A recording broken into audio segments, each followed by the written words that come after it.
Hi students, welcome back to Krishnaveni Yoga and Education. Students, this is Krishnaveni, our social teacher.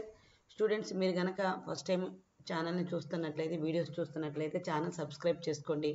అదేవిధంగా videos నచ్చితే like చేయండి, మీ ఫ్రెండ్స్కి share చేయండి. Okay students, ఈరోజు మనము new syllabus 10th class geography chapter 1 resources and development, వనరులు మరియు అభివృద్ధి అనే టాపిక్ ఫస్ట్ అనమాట. జాగ్రఫీలో ఫస్ట్ లెసన్ మనం దాన్ని డిస్కస్ చేద్దాము. ఫస్ట్ అసలు వాట్ ఈజ్ ఏ రీసోర్స్, మనకి రీసోర్స్ అంటే ఏంటో చూడాలి.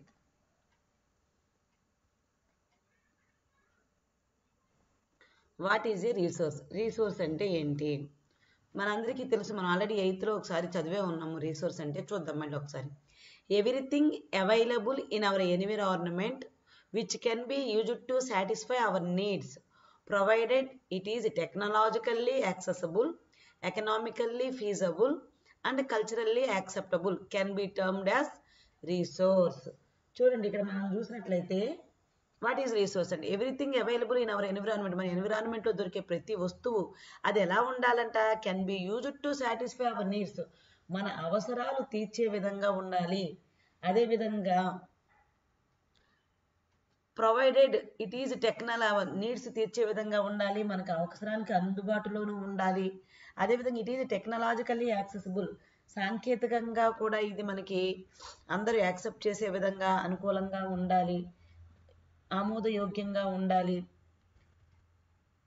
యాక్సెసిబుల్ అంటే అందుబాటులో. అదేవిధంగా ఎకనామికల్లీ ఫీజబుల్, ఆర్థికంగా మనందరికీ ఉపయోగపడే విధంగా ఉండాలి. కల్చరల్లీ యాక్సెప్టబుల్, సంస్కృతి పరంగా అందరూ ఆమోదయోగ్యంగా ఉండే విధంగా ఉన్నదాన్నే రీసోర్స్ అంటారు. ఇక్కడ మనం రీసోర్స్ చూసినట్లయితే చూడండి, ఇక్కడ 3 types ఆఫ్ రీసోర్స్ మనకి కనిపిస్తున్నాయి.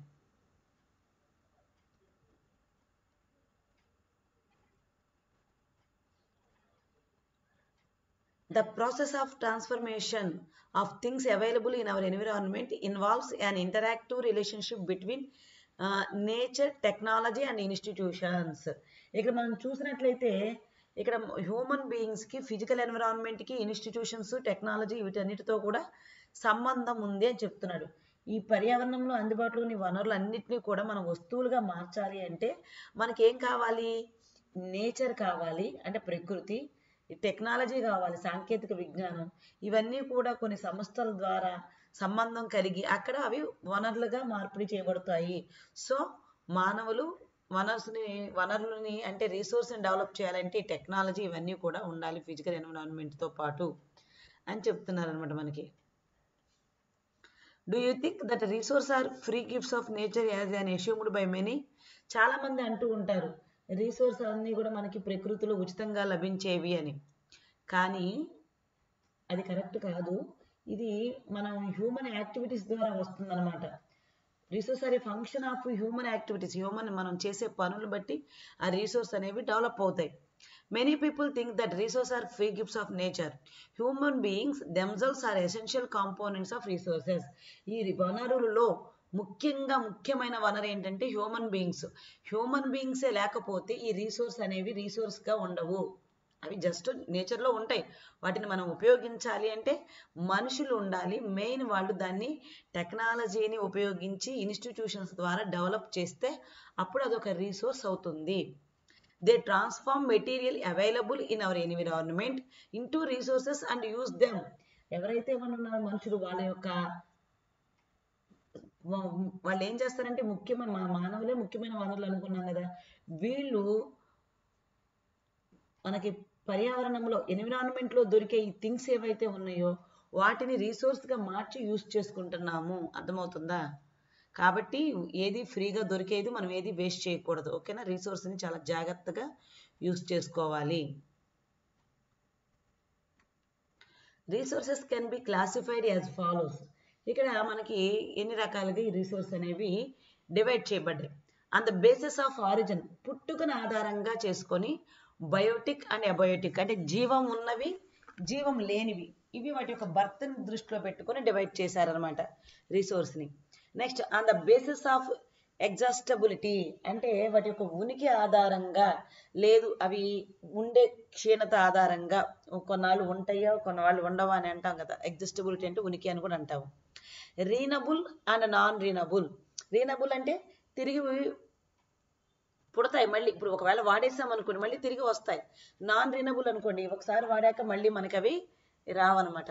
On the basis of ownership, అవి ఓనర్షిప్ను ఆధారంగా చేసుకుంటే యాజమాన్యం. ఒక వస్తువుకి నేను యజమానిగా ఉండవచ్చు, ఒక సంస్థకి నేను యజమానిగా ఉండలేకపోవచ్చు, లేదంటే ఒక మొత్తానికి స్టేట్ గవర్నమెంట్, సెంట్రల్ గవర్నమెంట్, ఇలా కొన్ని సంస్థలకి ఇలా యాజమాన్యం ఉంటుంది కదా. సో ఇండివిజువల్గా ఉండవచ్చు, కమ్యూనిటీ ఉండొచ్చు, నేషనల్ అండ్ ఇంటర్నేషనల్. ఒక వస్తువు యొక్క ఓనర్షిప్ను బట్టి దృష్టిలో పెట్టుకొని కూడా రీసోర్స్ని మనం డివైడ్ చేసి చెప్పొచ్చు. And the basis of status of development, వాటి యొక్క అభివృద్ధిని అటు స్థితి ఆధారంగా కూడా మనము రీసోర్స్ యొక్క క్లాసిఫికేషన్ చెప్తాము. Potential, developed stock and reserves. అంటే ఇక్కడ ఏంటంటే కొన్ని ఉపయోగపడి బాగా యూజ్ అయ్యే విధంగా ఉండేవి, కొన్ని స్టాక్ ఉన్నాయి, కొంత నిలవ ఉంది అని వాటిని దృష్టిలో పెట్టుకొని, కొన్ని డెవలప్ అవుతూ ఉన్నాయి. ఇట్లా వీటిని డివైడ్ చేసుకుంటూ రీసోర్స్ క్లాసిఫికేషన్ అనేది జరుగుతుంది. మనకి 4 టైప్స్లో క్లాసిఫై చేశారు. ఒకటి basis of origin, 2 basis of exhaustibility, basis of ownership, the basis of status of development. అంటే కొన్నేమో రెడీగా ఉన్నాయి పనిచేయడానికి, డెవలప్మెంట్ అంటే కొన్నేమో డెవలప్ అవుతూ ఉన్నాయి, కొన్ని స్టాక్లో రిజర్వ్లుగా ఉన్నాయి, ఇట్లా అనమాట. దాన్ని ఇప్పుడు మనం క్లాసిఫికేషన్ ఆఫ్ రీసోర్స్ టేబుల్ మన టెక్స్ట్ బుక్లో ఇచ్చారు కదా, ఆ టేబుల్ చూద్దాం. రీసోర్సెస్ ఇక్కడ మనకి మనం చూసినట్లయితే న్యాచురల్, హ్యూమన్. అంటే న్యాచురల్గా దొరికేవి, మనుషులు తయారు చేసేవి కానీ మనుషులే కానీ. అందులో న్యాచురల్ రిసోర్స్లో మనకి రీనబుల్ అంటే పునరుద్ధరించబడతాయి. ఒకవేళ అయిపోయినా, ఇప్పుడు మనం సన్లైట్ కానీ వాటర్ కానీ ఎయిర్ కానీ తీసుకున్నాం అనుకోండి, మనం ఎంత వాడుతున్నా మళ్ళీ తిరిగి పుట్టుతూనే ఉంటాయి. నాన్ రీనబుల్, ఇవి ఇంకా మళ్ళీ ఉద్భవించవు. మనం ఒకసారి వాడేసాం అనుకోండి, gas, fossil fuels, petrol, minerals, ఇలాంటివన్నీ మనం తవ్వేసాం అనుకోండి, కానీ మళ్ళీ అవి ఫామ్ అవటానికి, అవి తయారవ్వటం కోసం మిలియన్ ఇయర్స్ పడతాయి అనమాట. సో ఇప్పుడు మనం చూద్దాం నాన్ రీనబుల్కి ఎగ్జాంపుల్. కంటిన్యూస్ ఆర్ ఫ్లో, ఎప్పుడు పోతూ ఉంటాయి, ఎప్పుడు ఉంటూనే ఉంటాయి. For example wind, water etcetera. ఇందులో మళ్ళీ బయలాజికల్ ఉన్నాయి. బయలాజికల్లో న్యాచురల్ వెజిటేషన్, అది ఎప్పుడు మనకి ఉంటూనే ఉంటుంది. అదేవిధంగా వైల్డ్ లైఫ్ అంటే యానిమల్స్కి సంబంధించింది. న్యాచురల్ వెజిటేషన్ అంటే ఫారెస్ట్లకు సంబంధించింది అనమాట. Next non రీనబుల్, recyclable. కొన్ని మెటల్స్ రీసైక్లబుల్ చేయబడతాయి, మళ్ళీ అవి తిరిగి పునరుద్ధరించబడతాయి. కొన్ని అయితే నాన్ రీసైక్లబుల్ కొన్ని ఉంటాయి, ఫాజిల్ ఫ్యూయల్స్ ఇలాంటివన్నీ. ఇవి తిరిగి మళ్ళీ పునరుద్ధరించడం కష్టం, కొన్ని లోహాలు కానీ ఇలాంటివి అయినా సరే. హ్యూమన్ దగ్గరికి వచ్చేటప్పటికి మనకి వాళ్ళు స్ట్రక్చర్స్ కడతారు కదా, నిర్మాణాలు, ఇన్స్టిట్యూషన్స్, సంస్థలు, ఇవన్నీ కూడా. క్వాంటిటీ అండ్ క్వాలిటీ, ఇక్కడ పరిమాణాత్మకమైనవి మరియు గుణాత్మకమైనవి అంటాము. అంటే ఇక్కడ మనుషులు వాళ్ళ యొక్క సంఖ్య పరంగా చూసుకోవచ్చు. ఇవన్నీ హ్యూమన్ రిసోర్స్. ఈ విధంగా మనం రీసోర్స్ క్లాసిఫికేషన్ అనేది చేస్తాము. మనం ఈ క్వశ్చన్ ఇది మరి బాగా చదివితే ఇది ఎగ్జామ్లో వచ్చే అవకాశాలు ఉంటాయి. ఓకే, రీసోర్స్ అంటే ఏంటో తెలుసుకున్నాము, రీసోర్స్ క్లాసిఫికేషన్ చూసాము. ఇప్పుడు డెవలప్మెంట్ ఆఫ్ రీసోర్సెస్, ఏ విధంగా డెవలప్ అవుతున్నాయి రీసోర్స్ అనేది చూద్దాము. Resources are vital for human survival as well as for maintaining the quality of life. ఏం చెప్తున్నాడు ఇక్కడ? మానవుల మనుగడ కోసం, అదేవిధంగా మన జీవన నాణ్యత కోసం, మెరుగుపరుచుకోవటం కోసం ఈ వనరులు ఏవైతే ఉన్నాయో అవి చాలా ముఖ్యం. ఎక్కడున్నాలో అక్కడే ఉన్నాం. ఇప్పుడు మీరు చూడండి, ఐఎఫ్బి ప్యానల్ ఈ లెసన్ వింటున్నారు, మీ ఫోన్లో వింటున్నారు. అంటే ఇక్కడ టెక్నాలజీ మారింది. ఇక్కడ రీసోర్స్ని మనం ఉపయోగించుకొని టెక్నాలజీ ద్వారా సంస్థల్లో డెవలప్ చేసుకుంటున్నాం రీసోర్స్ని. అంతేగాని ఎప్పుడో బ్లాక్ బోర్డు మీద మనం క్లాస్ చెప్తున్నాము, ఆ క్లాస్ వింటేనే తప్ప ఇలా వీడియో రూపంలో క్లాసులు లేవు అంటానికి లేదు కదా. ఇప్పుడు టెక్నాలజీ డెవలప్ అవ్వబట్టే నేను వీడియోస్ చేస్తున్నాను, మీరు ఈ వీడియోస్ వింటున్నారు. మన స్కూల్ అన్నింటిలో కూడా ఐఎఫ్బి ప్యానల్స్ వచ్చినాయి. సో ఇదంతా కూడా నాణ్యత పెంచుకోవాలి అంటే రీసోర్స్. మీరు వినే ఐఎఫ్బి ప్యానల్ కానీ, మీరు ఈ లెసన్ వినే ఫోన్లు కానీ ఏవైనా సరే రీసోర్సే. మీరు చూసే టీవీ కానీ, మీరు బెంచీలు చక్కగా మంచి మంచి బెంచీలో కూర్చుంటున్నారు, చక్కగా ఫ్యాన్లు ఉంటున్నాయి, టీవీ మీకు చక్కగా లైట్ అన్నీ ఉంటున్నాయి. అదేవిధంగా వాటర్ ప్యూరిఫై అయ్యే వాటర్ కూడా వస్తున్నాయి స్కూల్స్లో. ఇవన్నీ ఏంటి? డెవలప్ అయిన రీసోర్స్ అనేవి డెవలప్ అయ్యి ఆ మెయింటెనెన్స్ కరెక్ట్గా ఉండాలి. అప్పుడు మన జీవన నాణ్యత పెరుగుతుంది, మన లైఫ్ స్టైల్ పెరుగుతుంది. క్వాలిటీ ఇంప్రూవ్ అవుతుంది. It was believed that resources are free gifts of nature. మరి ఒకప్పుడు అయితే ఇవి ఓకే ఫ్రీ గిఫ్ట్సే నేచర్లో దొరికేవి, కానీ వాటిని మనం ఏం చేయాలి? As a result human beings used them indiscriminately and this has led to major problems. ఒకప్పుడు ఏమనుకునే వాళ్ళు అంటే ఇంకేం లేదు, ఇవన్నీ ఫ్రీగా నేచర్లో దొరికేవే కదా అని ఇష్టం వచ్చినట్లు వాడేసేవాళ్ళు. అలా వాడటం వల్ల రిసోర్స్ అన్ని తగ్గిపోయి చాలా ప్రాబ్లమ్స్ ఫేస్ చేయవలసి వస్తుంది. ఆ ప్రాబ్లమ్స్ ఏంటో ఒక్కసారి చూద్దాం. The following major problems are, ఏంటి ఆ problems? Depredation of resources for satisfying the greed of a few individuals. ఇక్కడ ఏమవుతుందంటే గ్రీడ్ అంటే అత్యాస. కొంతమంది అత్యాస కోసం వనరులన్నీ తరిగిపోతున్నాయి అన్నమాట. నెక్స్ట్ చూసినట్లయితే సెకండ్ పాయింట్ చూసినట్లయితే మనము accumulation of resources in few hands which in turn divided the society into two segments.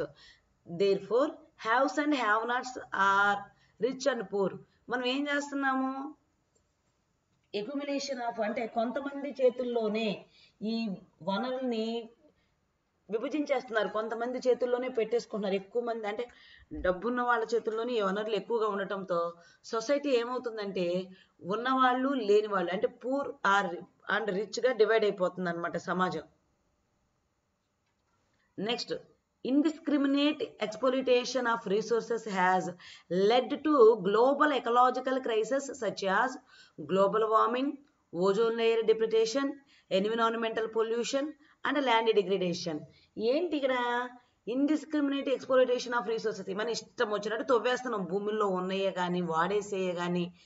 ఎవరు అడుగుతారు? నీళ్లు ట్యాప్ వదిలేసి నేను బాత్రూంలో ఇష్టంగా వదిలేసి వచ్చేస్తున్నాను. ఎవరు అడిగారు? లైట్ వేసాం, తీయము, క్లాసుల్లో ఫ్యాన్లు వేస్తాము, బయటికి వెళ్ళేటప్పుడు ఆఫ్ చేయాలి కదా. ఇంట్లో తిప్పే ట్యాప్ కానీ మన స్కూల్ వాష్రూమ్స్లో ట్యాప్స్ కానీ హ్యాండ్ వాష్ దగ్గర కానీ ఎక్కడైనా కూడా అవసరం లేకుండా మిస్యూజ్ చేయకూడదు. ఎవరు చూడొచ్చారు? బోల్డ్ అని వాటర్ వస్తున్నాయి కదా అని వేస్ట్ చేయకూడదు. ఇలా మన ఇష్టం వచ్చినట్టు వాడేయటం వల్ల చాలా ప్రాబ్లమ్స్ వస్తాయి. ఇదంతా దేనికి కారణమవుతుంది? Has led to global ecological crisis. Global ecological crisis అంటే మన ప్రపంచవ్యాప్తంగా పర్యావరణానికి ప్రాబ్లం అవుతుందన్నమాట. దీనివల్ల ఏమవుతుందంటే ఎలాంటి ప్రాబ్లమ్స్ వస్తాయంటే గ్లోబల్ వార్మింగ్,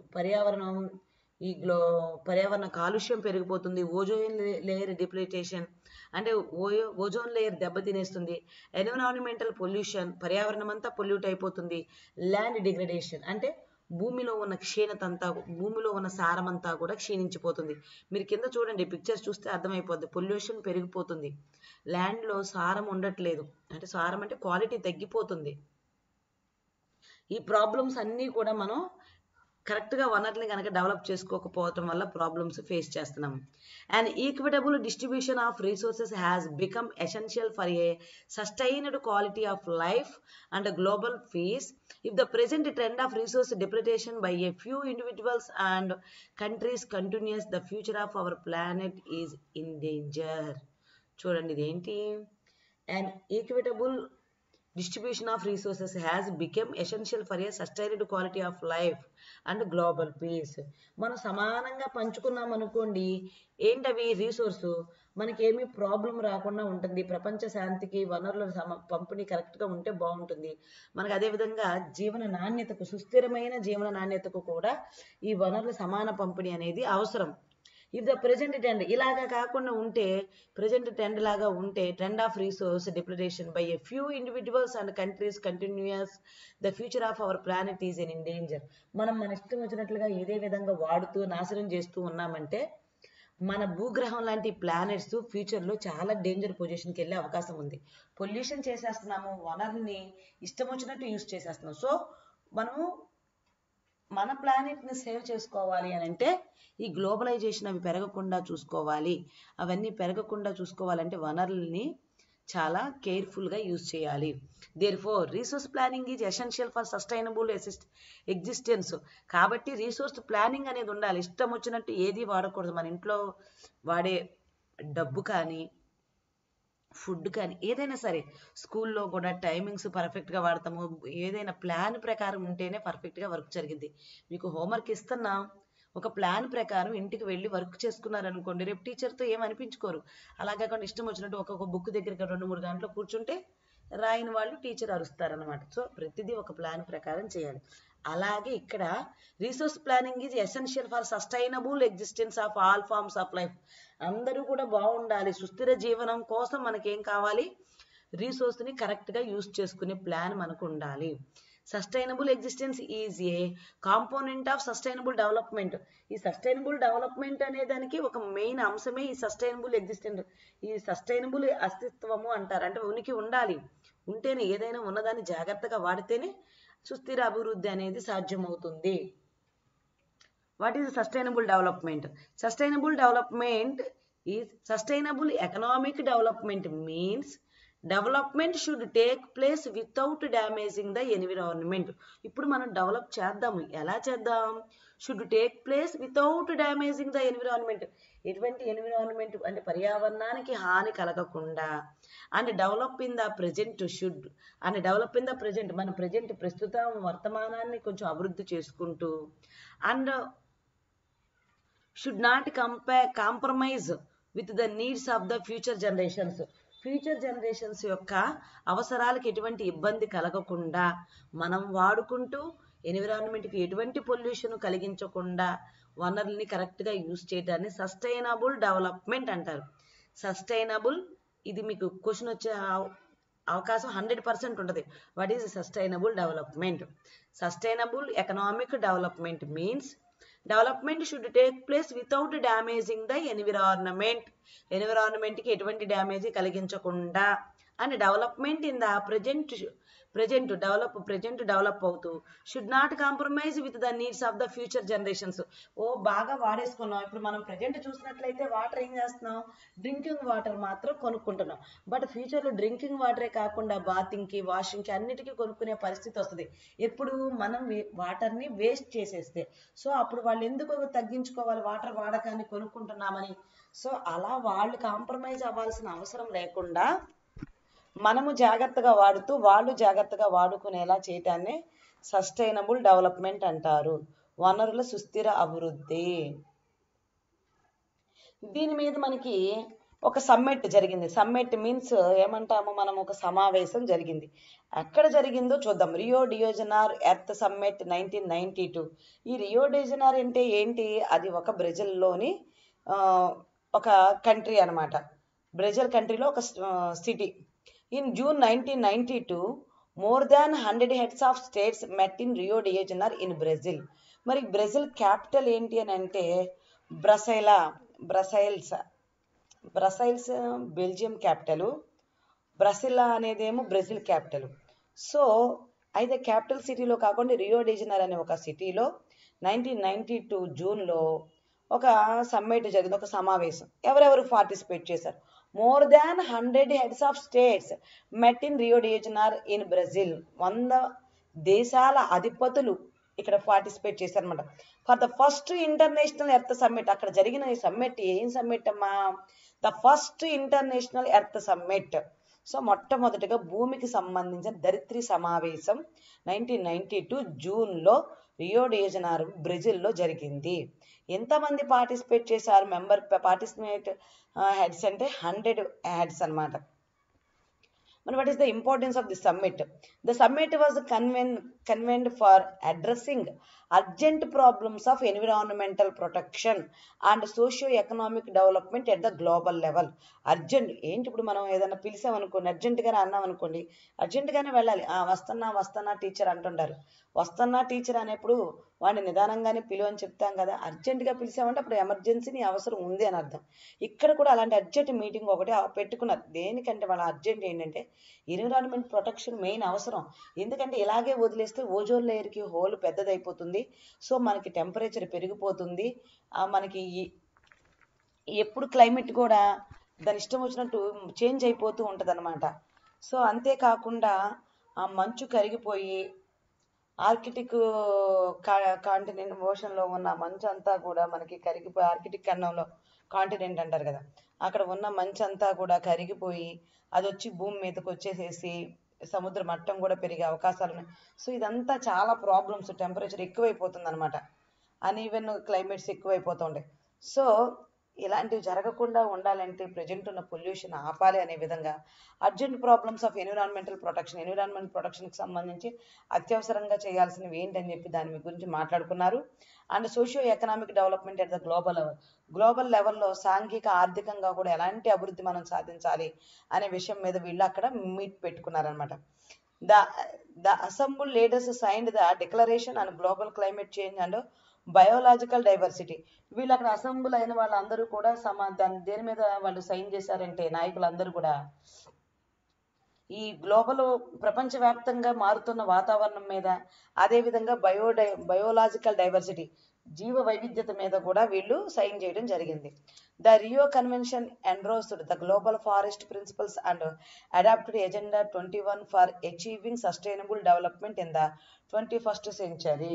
ఇక్కడ మన 21వ శతాబ్దంలో మనం ఈ సుస్థిర డెవలప్మెంట్ని అభివృద్ధిని సాధించడం కోసం ఈ సదస్సు అనేది మంచి వేదికగా ఉండి 21 సూత్రాలతో ఎజెండా 21 అనే పేరుతో కొన్ని కార్యాంశాలని అమలు చేయడం జరిగిందనమాట.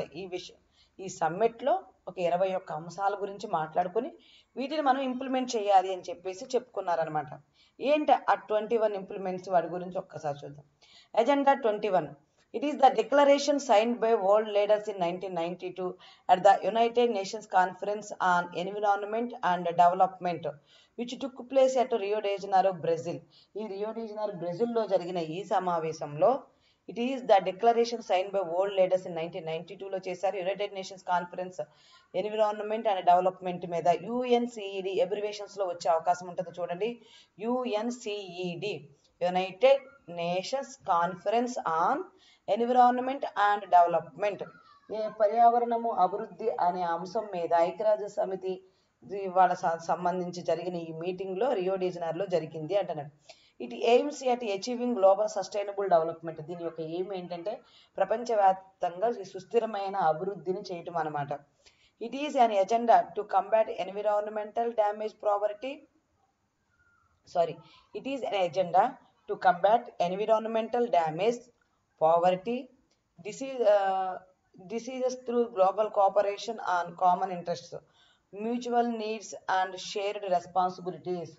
ఇక మనకి ఏం చెప్తున్నాడంటే ఇది ప్రపంచవ్యాప్తంగా సుస్థిరమైన అభివృద్ధిని సాధించడం లక్ష్యంగా పెట్టుకున్నారు. అంతేకాకుండా ఇక్కడ mutual needs and shared responsibilities, అందరి యొక్క ఉమ్మడి ఇంట్రెస్ట్లు, అదేవిధంగా వాళ్ళ యొక్క అవసరాలను భాగస్వామ్యం చేయాలి అని చెప్పేసి వాళ్ళ బాధ్యతలపై ప్రపంచ సహకారము, వాళ్ళ అందరూ కోఆపరేషన్ ఉండాలి.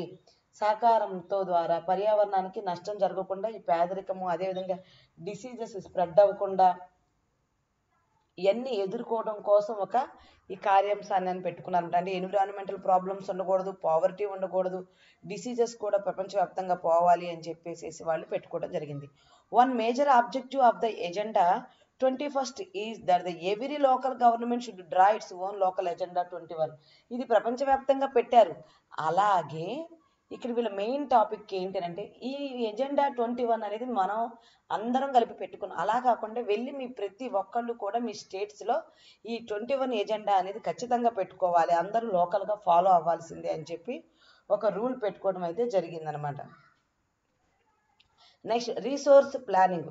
రీసోర్స్ ఉన్నాయి, డెవలప్ ఎట్లా చేయాలి తెలుసుకుని మరి వాటిని కరెక్ట్గా యూజ్ చేయాలంటే ప్లానింగ్ ఉండాలి కదా మనకి. So planning is the widely accepted strategy for judicious use of resources. ఇక్కడ మనకి కరెక్ట్గా వాడాలి అంటే ప్లానింగ్ అనేది ఖచ్చితంగా ఉండాలి. ఇట్ హ్యాస్ అంటే అందరికీ న్యాయబద్ధంగా ఉండాలి, ఆ వ్యూహాత్మకంగా వనరులను న్యాయబద్ధంగా వాడటానికి ఒక ప్లానింగ్ అనేది ఖచ్చితంగా అవసరం. It has importance in a country like India which has enormous diversity in the availability of resources. చాలా కంట్రీస్లో లైక్ మన ఇండియా లాంటి కంట్రీస్లో ఇది ఖచ్చితంగా అవసరం, ఎందుకంటే చాలా మంది రకరకాల డైవర్సిటీ ఉంది మనకి ఇక్కడ. సో అవైలబిలిటీ ఆఫ్ రిసోర్స్ అవసరం, మనకి ఇక్కడ రిసోర్సెస్ ఉన్నాయి, సో రకరకాల మనుషులు ఉన్నారు కాబట్టి ఇక్కడ అనానమస్ అంటే డిఫరెన్సెస్ భిన్నత్వం ఉంది కాబట్టి ఖచ్చితంగా ఇక్కడ ప్లానింగ్ అనేది ఉండాలి. There are regions which are rich in certain types of resources but are deficient in some other resource. ఇక్కడ కొన్ని ఏమో ఎక్కువగా ఉంటాయి రిసోర్స్ కొన్ని ప్రాంతాల్లో, కొన్ని ఏమో రిసోర్స్ మనకి చాలా తక్కువగా ఉంటాయి. There are some regions which can be considered self-sufficient in terms of the availability of resources and there are some regions which have acute shortage of some vital resources. కొన్ని చోట్లేమో చాలా ఇవి రీసోర్సెస్ చాలా సమృద్ధిగా ఉంటాయి. మరికొన్ని చోట్లేమో వనరులు అనేవి చాలా తక్కువగా ఉండి వాటి యొక్క స్ట్రెంత్ అనేది తగ్గిపోయి ఉంటుంది, లోపించి ఉంటాయి. ఫర్ ఎగ్జాంపుల్ మనం కనుక చూసినట్లయితే the states of Jharkhand, Chhattisgarh and Madhya Pradesh are rich in minerals and coal deposits. మనం చూస్తే అరుణాచల్ ప్రదేశ్లో కానీ, జార్ఖండ్లో కానీ, ఛత్తీస్గఢ్లో కానీ, మధ్యప్రదేశ్ ఎన్నిటి చోట మినరల్స్ ఎక్కువ ఉన్నాయి, కోల్ డిపాజిట్స్ ఎక్కువ ఉన్నాయి. సో మిమ్మల్ని అడిగే అవకాశం ఉందన్నమాట ఇది. సారీ, అరుణాచల్ ప్రదేశ్ కాదు, జార్ఖండ్, ఛత్తీస్గఢ్, మధ్యప్రదేశ్ ఇలాంటి చోట మనకి కోల్ డిపాజిట్స్, మినరల్స్ ఎక్కువ ఉన్నాయి అనమాట. Arunachal Pradesh has abundance of water resources. Arunachal ప్రదేశ్లో ఏముందమ్మా, బాగా ఎక్కువ వాటర్ రిసోర్సెస్ ఉన్నాయి. But lakes in infrastructure lakhs అంటే తక్కువ in infrastructural development. Infrastructural development అయితే అరుణాచల్ ప్రదేశ్లో తక్కువ ఉంది, నిర్మాణాత్మకమైన పనులు అవి చేయడానికి కష్టంగా ఉంటుంది. బట్ వాటర్ రిసోర్స్ ఎక్కువ ఉంది ఎక్కడ, అరుణాచల్ ప్రదేశ్లో వాటర్ రిసోర్స్ అనేది ఇక్కడ ఎక్కువ ఉన్నాయి అన్నమాట. The state of Rajasthan is very well endowed with solar and wind energy but lacks in water resources. రాజస్థాన్లో ఏముంది, థార్ డెజర్ట్ ఉంది. సో అక్కడ మనకి విండ్ బాగా గాలి, ఇసుక మీద గాలులు వస్తూ ఉంటాయి ఇసుకల్లో. అదేవిధంగా అక్కడ హీట్ ఎక్కువ ఉంటుంది కాబట్టి మనకి సోలార్ ఎనర్జీ, విండ్ ఎనర్జీ ఎక్కువ అవకాశం ఉంది. బట్ ఏం తక్కువ ఉన్నాయి, వాటర్ రిసోర్స్ అనేవి చాలా తక్కువ ఉన్నాయి. అదేవిధంగా మనం చూసినట్లయితే the cold desert of Ladakh is relatively isolated from the rest of the country. మిగిలినాటితో పోల్చుకున్నట్లయితే ఈ లడక్ అనేది చాలా తక్కువ డెవలప్ అయి ఉంటుంది. ఇక్కడ కోల్డ్ మాత్రమే ఎక్కువ ఉంటాయి, ఇన్ఫ్రాస్ట్రక్చర్ అనేది ఎటువంటివి ఇక్కడ ఎక్కువ ఉండవు. It has very rich cultural heritage. But ఇక్కడ ఏముందంటే కల్చరల్ హెరిటేజ్ ఎక్కువ ఉంది. But it is deficient in water, infrastructure and some vital minerals. ఇక్కడ వేరే వాటర్ కానీ ఉండవు, ఇన్ఫ్రాస్ట్రక్చర్ కష్టము, అదేవిధంగా వైటల్ మినరల్స్ కూడా ఉండవు. ముఖ్యమైన మినరల్స్ ఏవి ఇక్కడ దొరకవు. మినరల్స్ అంటే ఖనిజాలు. This calls for balanced resource planning at the national, state, regional and local levels. ఈ విధంగా మనం రిసోర్స్ని బ్యాలెన్స్ చేసుకుంటూ ఒక ప్లాన్ వేసుకోవాలి. ఆ ప్లాన్ నేషనల్ లెవెల్లో, స్టేట్ లెవెల్లో, రీజనల్ లెవెల్లో, అదేవిధంగా లోకల్ లెవెల్లో ఉండాలి. అర్థమవుతుందా, ఇది రీసోర్స్ ప్లానింగ్ అనేది. నెక్స్ట్ మనం ల్యాండ్ రిసోర్స్ గురించి నెక్స్ట్ వీడియోలో చూద్దాము. Okay students, thank you, bye.